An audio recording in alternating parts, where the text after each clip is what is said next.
Hi there, Aquarius! So, bago natin simulan ng inyong reading, hi muna sa ating mga bagong viewers. My name is Ian. Welcome. At sa ating mga returning tambayers, thank you sa inyong walang sawang pagtambay. At yun nga, kung hindi niyo pa knows mga babes, meron pa po tayong other channel.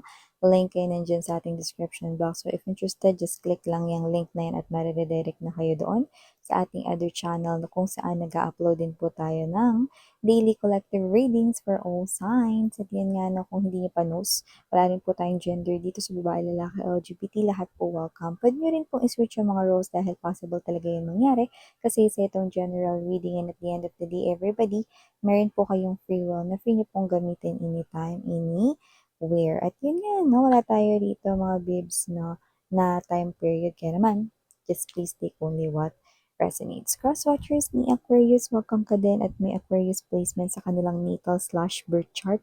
Welcome din po kayo. So let's go ahead and check these messages right here for you, Aquarius.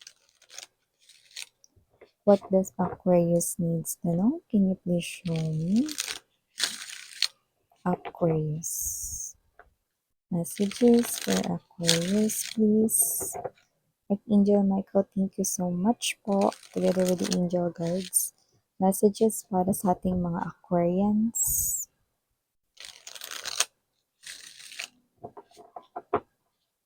Okay, so let's go ahead and check this mga mensahe para sa iyo, Aquarius. So guys, we do have here the energy of Page of Wands.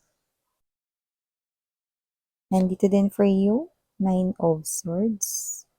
Here din for you guys, Eight of Wands. Nandito din, Aquarius, ang the Magician. We also have here the Five of Cups energy. Hierophant right here. Bottom of the deck, Knight of Swords energy. Star card, and the Ten of Cups. Okay, mukhang dito, no, natuloy yung balak mo. Isa sa bagay na parang magpapasaya sa inyo. Someone right here might be coming home, no, sa kanilang hometown. Bibisita sa kanila rito ng mga loved ones, pwedeng sa iyong mga grandparents or sa family mo kung malayo kayo. And it looks like tuloy-tuloy ito, no? Like, Knight of Swords energy, it looks like it's happening now in OW, no? Or yung iba naman pwedeng malapit na ito, baka ngayong mahal na araw, or ngayon, no, na merong holiday season, okay?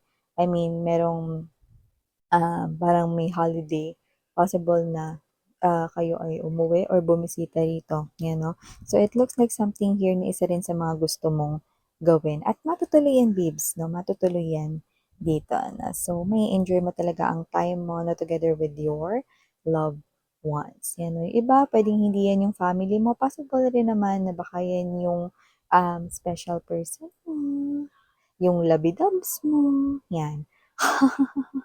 So definitely, there's a reunion right here. A bonding time right here. Quality time it is, no? So maliban dyan, Aquarius, nakita rin ako ng energy dito, no? Na mukhang meron dito na ginagawa kayo kung saan pinagbubuhusan ninyo talaga ito ng effort, no? At talaga namang nagpupursige kayo dito. Pwede may kinalaman sa trabaho. Pwede rin naman mga babes, no, na wala. Pwede may kinalaman sa pagpaplano mo sa sarili mong life. Pero kung ano man yan, no, plano mo talaga yan na maisagawa. Yan, no? Something to do with pwedeng bago matapos yung taon. It's a big plan. Yan, no, parang kailangan ma-establish ko to. And I'm seeing a post right here. So it could be, baka plano mo ipagawa ang inyong bahay or plano mo tulungan ang family member mo. Baka merong gusto magnegosyo rito kasamang family member. Or baka meron kang gusto rito tulungan. And you're having faith.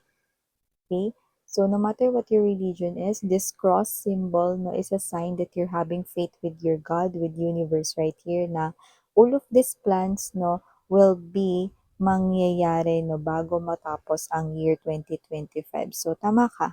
Nakikita ko na talagang masasagawa mo yan at magagawa mo talaga yung plano na yan na may kinalaman sa iyong family no or sa pag-establish dito no ng other resources no, to help your family. So nakikita ko na yan ay mangyayari talaga this 2025. Yan, no? So nakikita ko dito no, na isa itong klase ng importanteng bagay na parang gustong-gusto mong simulan kasi alam mo na magiging happy hindi lang ikaw, kundi pati na rin ang iyo ritong family. Yan, no? So, nakikita ko rin dito na speaking of family, yan 'no. So, nakikita ko rin dito na, meron dito 'no, na parang nasirang family or nasira niya yung pangarap niyo na maging family sana siya, okay. So, kung sino man 'tong energy na 'to, na this person right here cannot concentrate sa kanya ritong mga sariling plano ngayon. Kasi kung sino man 'tong energy na 'to 'no, this person right here 'no, wag tayong, masyadong mag-expect sa kanya. Kasi hindi ko nakikita na babalik siya dahil love niya kayo or whatever 'no. Actually, it's the contrary. This person right here 'no, is someone here na ang pinakaiisip niya rito is that you've cursed him or her 'no, parang naisumpa niyo siya raw dito or meron kayong binitiwang salita or baka iniisip niya na meron kayo ritong sumpa na binitiwan sa kanya 'no, kaya parang hindi nagiging madali ang kanyang life ngayon 'no. But, don't get me wrong, siya ang nag-iisip niyan 'no. So, parang kasalanan ni Collective, Aquarius kaya nangyayari sa buhay ko 'to, you know. Kung anong mga nangyayaring kamalasan sa buhay ko kasalanan yun ni Aquarius. Baka nung nagkaroon kami ng separasyon, baka nung mga times na yun, baka sinumpa ako ni Aquarius, baka nagsalita siya sa akin ng hindi maganda, ng hindi ko nalalaman at ngayon nangyayari na ito sa aking buhay. Yan ang naiisip niya ngayon mga babes, 'no? So kung sino man 'tong energy na 'to na hindi siya rito makapagsimula ng bago, okey? At ang pinakasisisi niya sa nangyayari sa buhay niya ngayon ay walang iba kundi ikaw.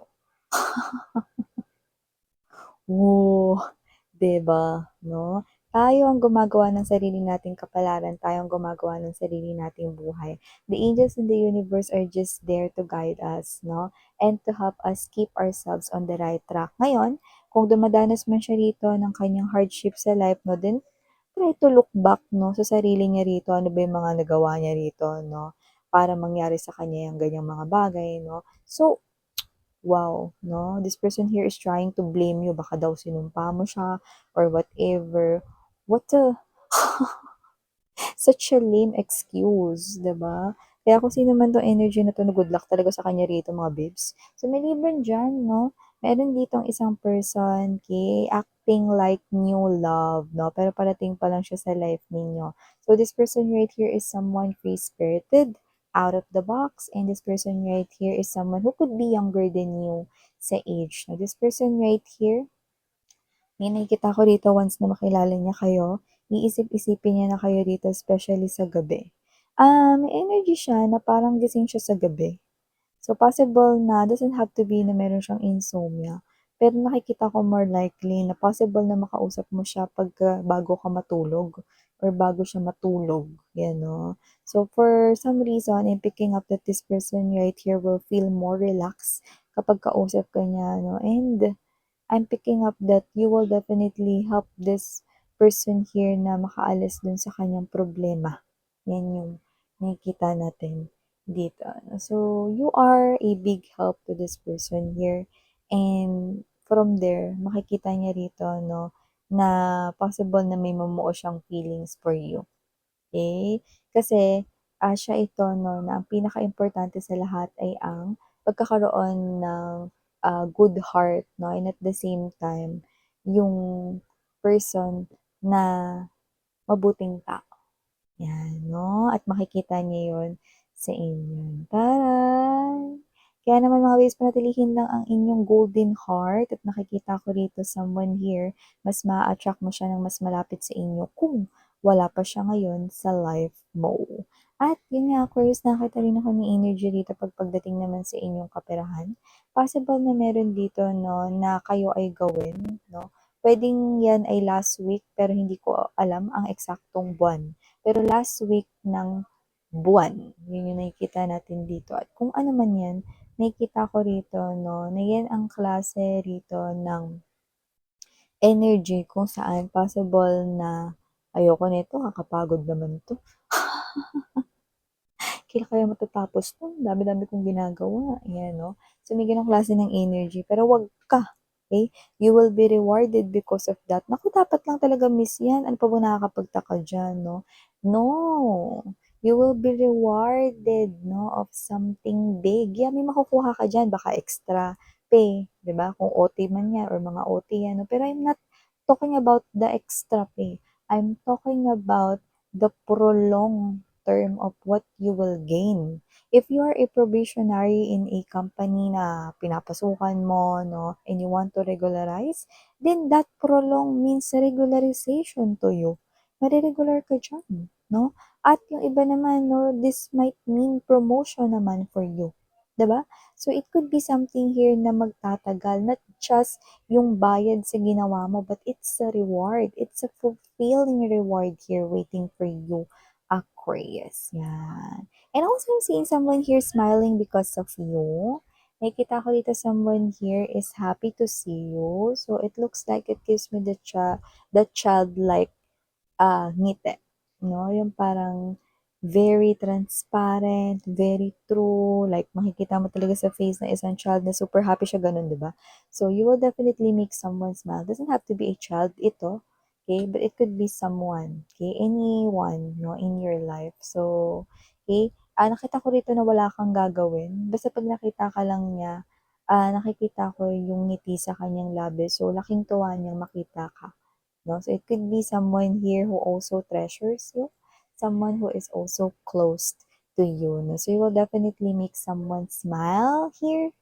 And I do pick up that this is you. You are so happy to see that person again. Ooh, sa iba love life yun, sa iba hindi.